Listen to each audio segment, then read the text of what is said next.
കുംഭം രാശി.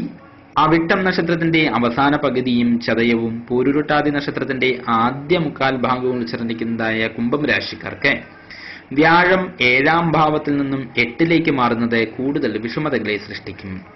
മൃത്യുക്ലേശം അരിഷ്ടമഷ്ടമഗതയെ നഷ്ടം തന്നെ കഷ്ടതാം എന്നുള്ളായിരിക്കുന്ന പ്രമാണപ്രകാരവും മറ്റും ശാരീരികമായിരിക്കുന്ന അസ്വസ്ഥതകൾ വർദ്ധിക്കുന്ന ഒരു സമയമാണിത് എന്ന് മനസ്സിലാക്കണം.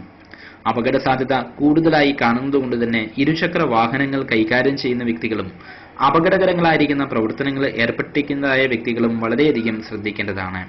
ജനുവരി മാസം വരയ്ക്കുള്ളതായിരിക്കുന്ന സമയം കൂടുതൽ ക്ലേശപ്രദമാണ്. കർമ്മരംഗത്തെ എതിർപ്പുകൾ രൂക്ഷമാകാം. മനസ്സറിയാതെയുള്ളതായിരിക്കുന്ന കാര്യത്തിന് പോലും ആരോപണങ്ങൾ കേൾക്കേണ്ടതായി വരും.